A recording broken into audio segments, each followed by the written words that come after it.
Good evening. I'm going to do some readings from Threads. It's a debut book of poetry that I had published at the end of 2018. The book is made up of poetry that I wrote in the jail. It's began to write in the prison, and the other section of it is poetry written post-release in 1992. So I'm delighted to have this opportunity to do this reading as part of Féile and Earraigh, and I hope you enjoy.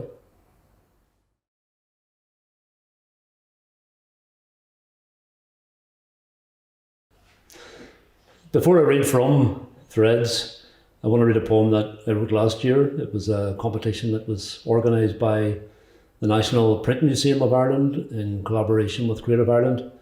And they had put a call out for people to write poems about COVID, about the pandemic.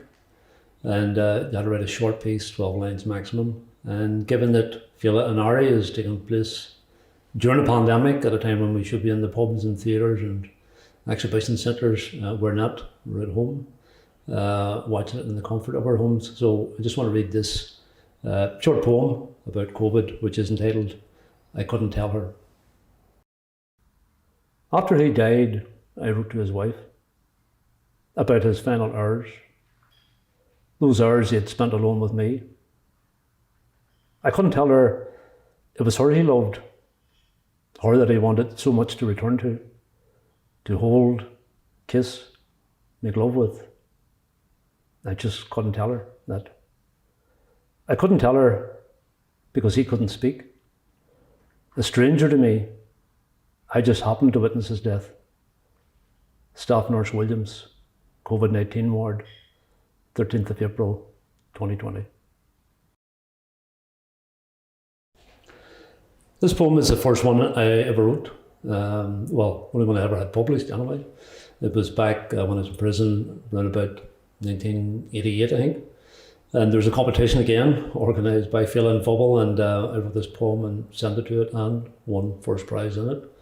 And I don't think the fact that my partner at the time, Laurence McKeown, was also the director of Féile had any bearing whatsoever on the fact that I won the prize. But here's a poem anyway. It's called Hard Lines.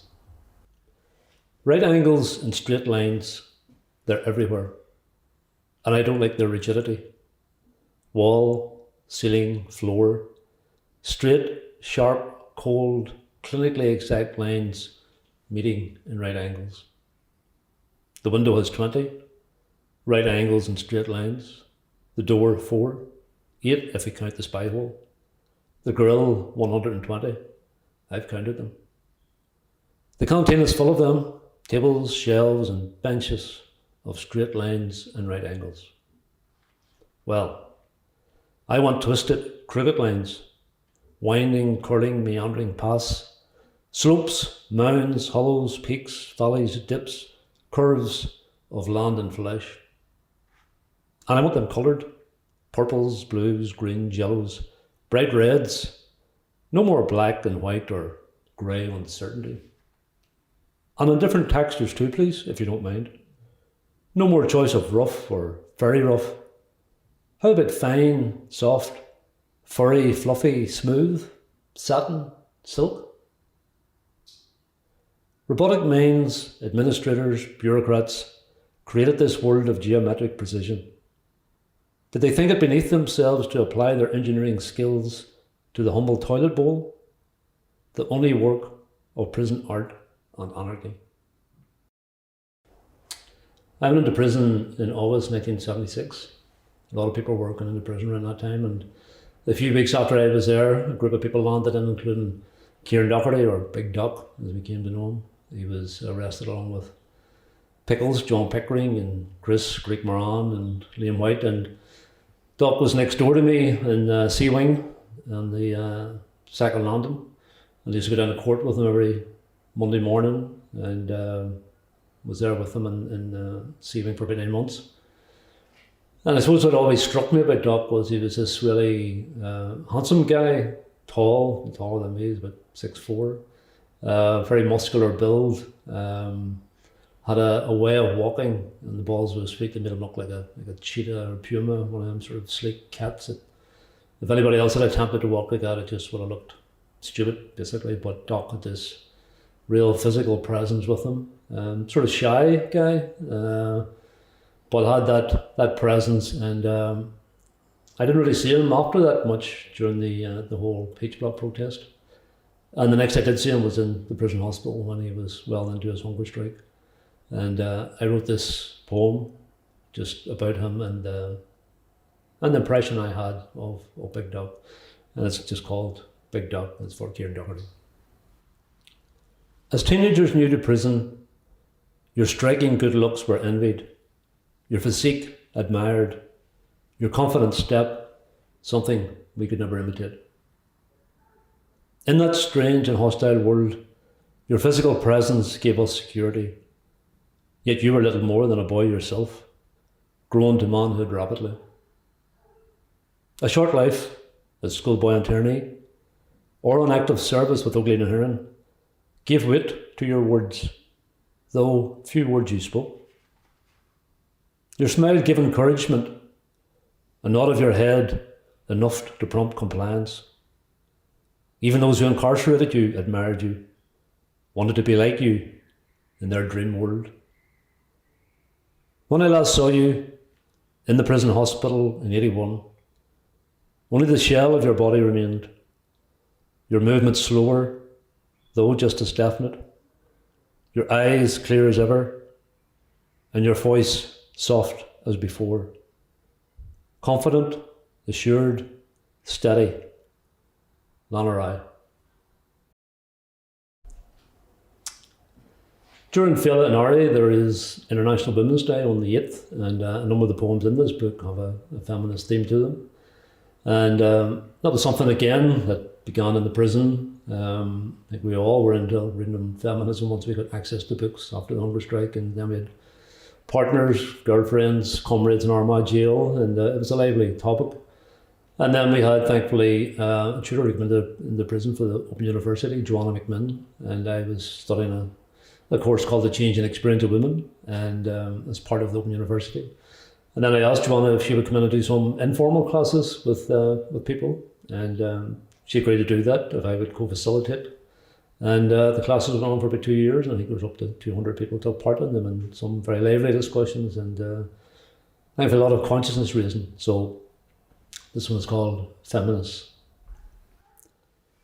Nicholas Copernicus, Polish astronomer, discovered that we don't inhabit an Earth-centred universe, as had been firmly believed before then. At the time, he experienced much difficulty in convincing his contemporaries of the truth of his discovery. Such theories challenged what was natural and God-ordained, and a disciple of Copernicus was the worst of heretics. 4 centuries later, we still have our heretics. Now they're known as feminists. This year is a year of commemorations. It is the 40th anniversary of the hunger strike. It's the 100th anniversary of the establishment of the northern state. And we often look back on history, and I think it's important to do that and to learn from it. It's also important not to live in the past, but history is also about the making of it, and this poem is called It's History. Easter Monday 1916 is history, if often now a revised one. We commemorate it, a few recall it, some claim it as their own, others pretend it never happened, but it's history. Such a day had been dreamed of by a few, spoken of by fewer, planned by a minority.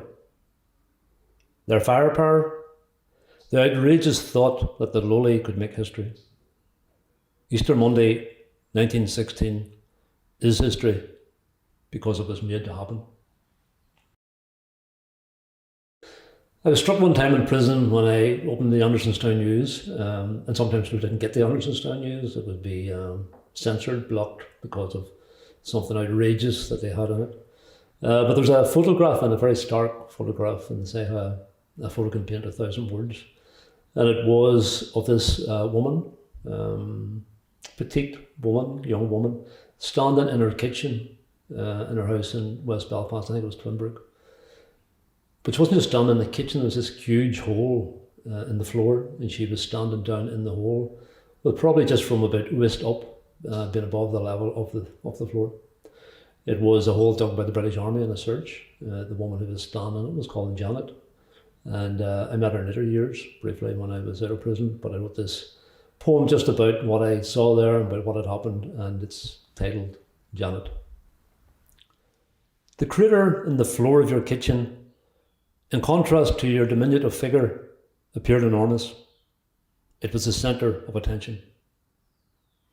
But looking again at the picture, I realised that the hole is empty, useless to humankind, arrogant and intrusive, just like the politics of its creators, British soldiers. And you, tower above it, alive, resilient, dignified, and tomorrow you will walk defiantly where the crater once was. In the shanty towns of South Africa, you are called Winnie. In the back streets of Belfast, you are known as Janet. This is a poem here called Vulnerability, which can be read as an erotic poem, but doesn't necessarily have to be. I see it more as a case of the issue of whether or not we're vulnerable to someone or something, as opposed to making ourselves vulnerable for someone, and it's called vulnerability. Fix your eyes upon me, naked, vulnerable to a blow. Circle round me, look for traps, there are none. Interrogate me, question my motives, I will answer truthfully. Cut me, watch blood ooze from armourless flesh. Hit me, see white turn to blue, black and yellow. When you are sure I pose you no risk, come to me, unclothed. Fix your eyes upon my vulnerability, protect me. Encircle me with your arms, hold me. Let your eyes question me, mine will reply. With your tongue, pierce my lips, bruise me in passion. Take me into your warmth, feel complete or complimented, but never displaced.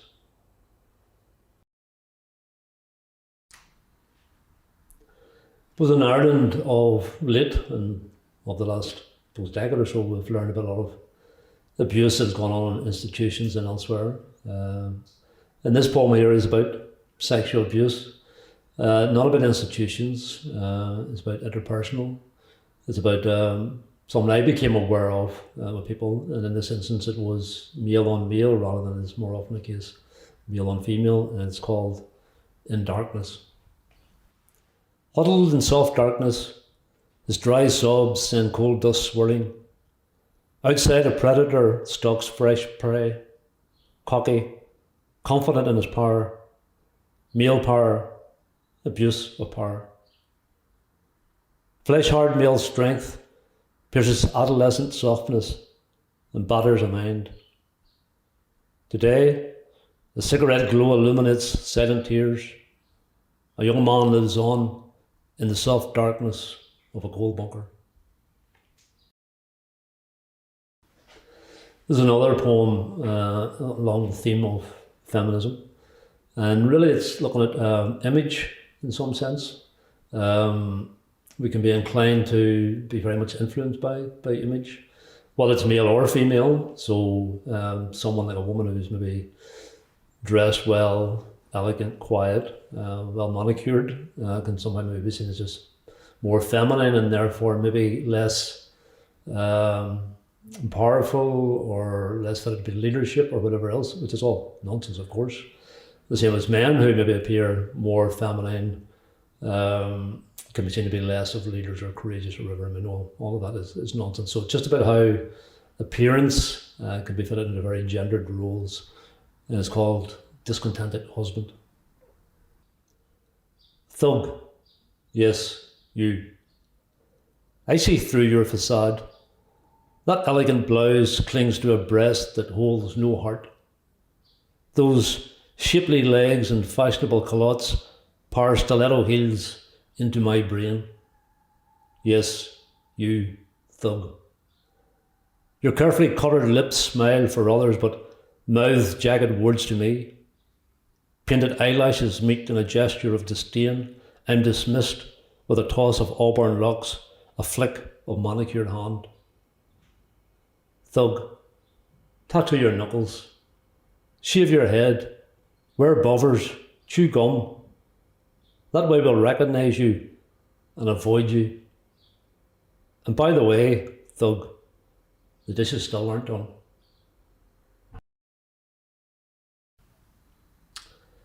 There's an old saying about out of the mouths of babes, and this poem here, which is called Kids Talk, was written by my own two daughters in a brief conversation one day in the car, and what it related to was the breakup of my relationship with Dhiaidh, their mother, and it was just something that really struck me at the time about how they understand it at that time, and it's called Kids Talk. Daddy, I'm not saying your house isn't nice.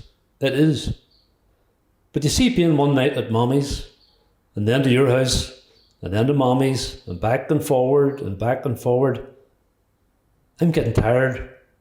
Can we not just stay at our house with you and Mommy? But Quaylen, that wouldn't be fair on Daddy. I'm not saying, Orla, that I don't like Daddy's house. It's just that one house would be better. That's all I'm saying.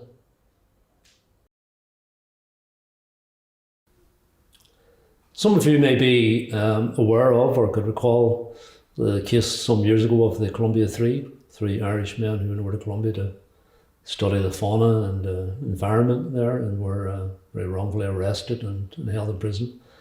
And I went over 3 times to Columbia, to Bogota, to be a witness in their trial. And thankfully they are all back home in Ireland. And this is a poem I wrote just about my time there. It's called Bogota, Colombia. Battered cars and trucks, too many or too close, vibrate the hotel walls in downtown Bogota. Between cotton sheets I lie awake in plush accommodation, body clock at home in Ireland at the breakfast table. Hotel sounds are much the same the world over. Like prison sounds, they echo the lives of captured humanity.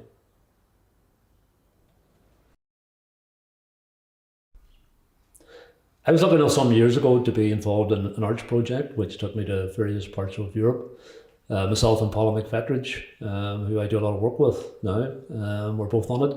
And really what it was taking a group of academics and artists, and you're on a bus together, and for about 3 weeks you toured around different parts of, one trip was the Caucasus, the others was the Balkans. And this is a poem I wrote about one particular visit that we had during the time we were in the Balkans, and it's called The Lost Crown of Croatia. At Jasenovac, site of a World War II concentration camp, on the first day of Balkans expedition, I lost my crown. Not the type that royalty wear, but a tooth. It happened during lunch itself, an incongruity given the place where we sat with our picnic on a sunny day. It was a front tooth, prominent, noticeable by its absence, and vanity engulfed me. First day of expedition, 14 more to go, self-image, vanity. A lost crown at a place where many would have offered mouthfuls of teeth, a limb, an orifice, anything to escape their fate. Such thoughts banished vanity. The green fields of Jasenovac cover corpses, thousands of them, tens of thousands. But in the sunshine and landscaped earth, they create a serenity, a stillness, an awareness of the past and what happened in a way that gravestones could never achieve. I did see gravestones on expedition Balkans, in city parks where children should play, where older people sit and chat. But there's no space for that now. The dead have displaced the living. We talked about the dead at Jasenovac. They had names in a book, and photos too. We didn't hear the names of others more recently killed in other cities in conflict. The bullet-marked walls screamed, silence.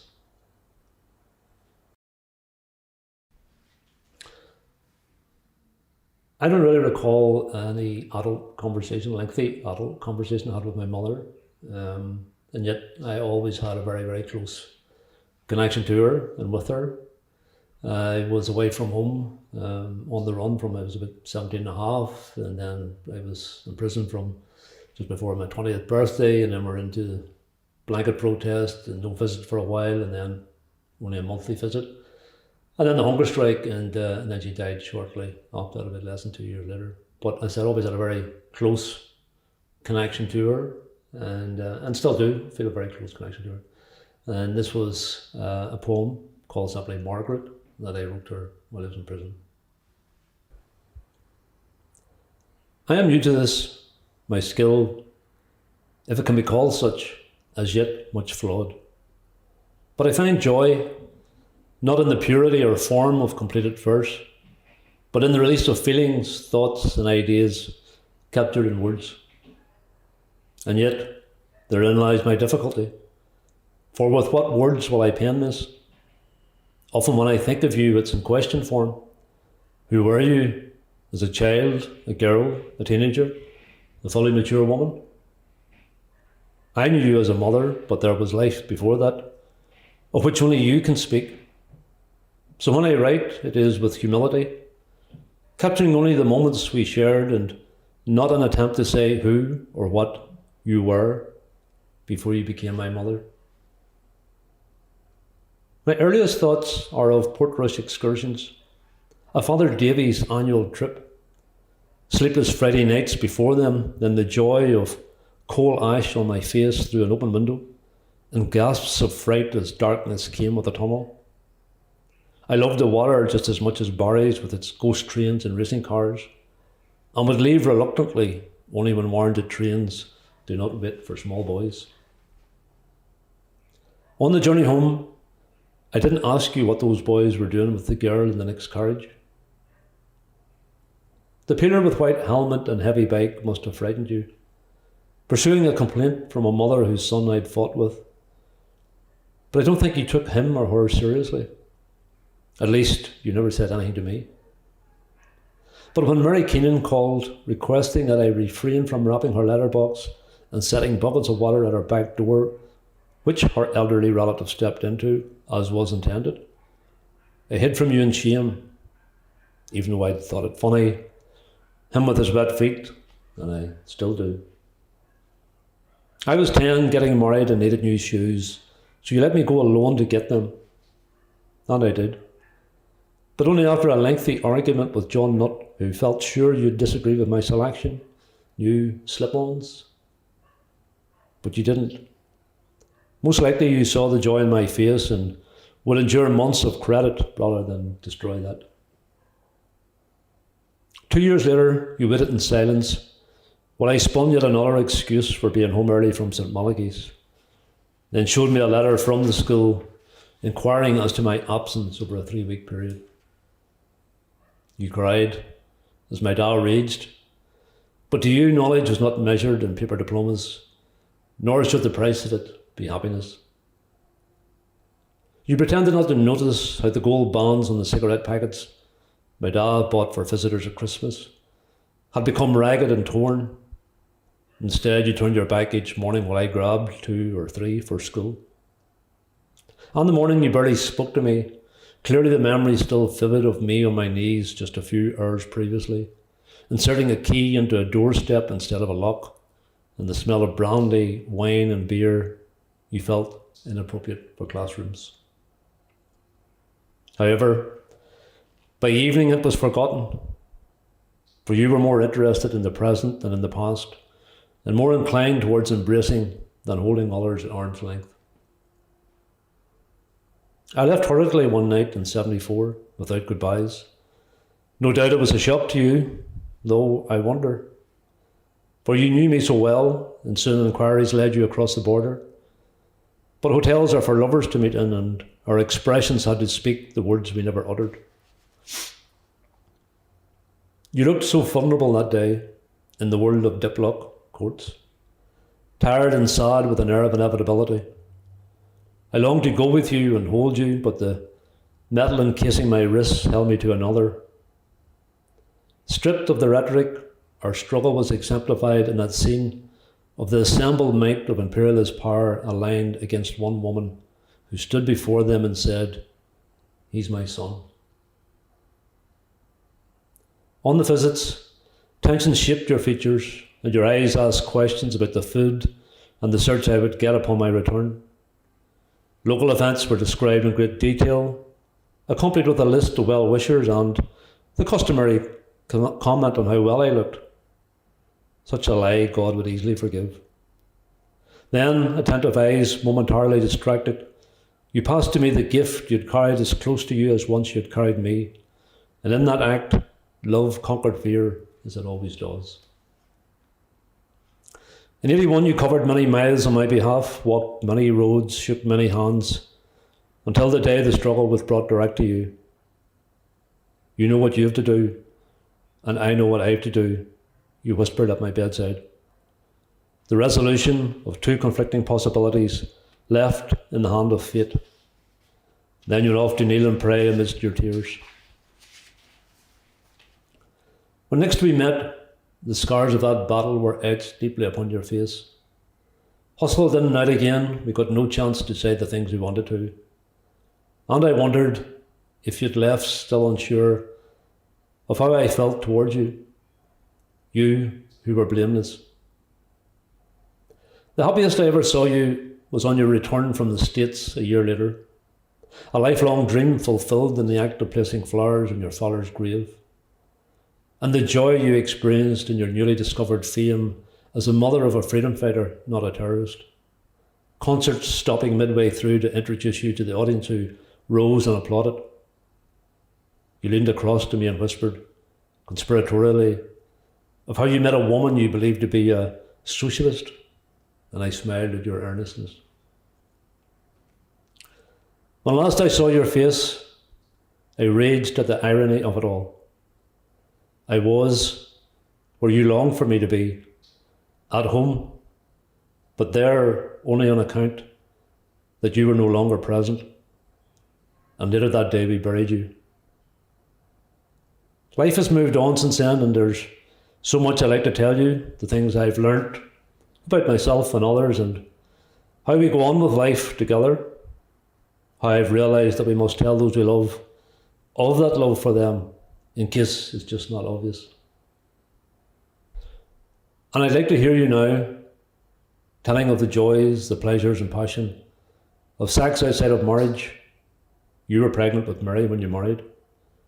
Instead of the pain society can inflict, I'd kiss and hug you for being so real and human and loving, for being a woman, never mind about certificates. If you'd confessed to pranks at school, of stealing apples from an orchard or money from your mother's purse, we would laugh together in the knowledge that you knew of every penny I'd taken. But I don't know your story, Mary Margaret O'Hagan. I cannot speak your life, that was yours to tell. I can but snatch images of you and say what those meant to me.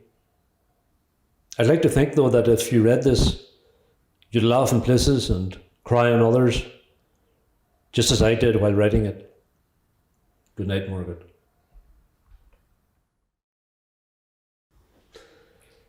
Well, that concludes the readings from Threads. I hope you have enjoyed. I'm delighted that I could contribute to Féile and Earraigh, and I hope it's a great success. And I hope at this time next year we are back in the pubs and the theatres and the exhibition spaces and everywhere else, both for Féile and Earraigh and Féile and Phobal. I think Féile and Phobal was an amazing idea that then developed into what it is now, one of the biggest festivals, community festivals in Europe. It's something which I have thoroughly enjoyed over the years. I think that idea of showing to the world the artistic element of our people, but also showing their humanity. At a time, particularly when it started, then when we were labelled as the terrorist community, it was our way of challenging that image and saying, no, we're just a community and we're very proud of that community. And the arts plays that wonderful role in humanising people. I think that in the last period of years that really has been the arts that have kept alive through documentary, through film, through book, through poetry, all the issues that are still there when sometimes politics has failed to actually discuss those or bring them to a conclusion. So good luck to Féile and Earraigh and to Féile in football. Ghrá.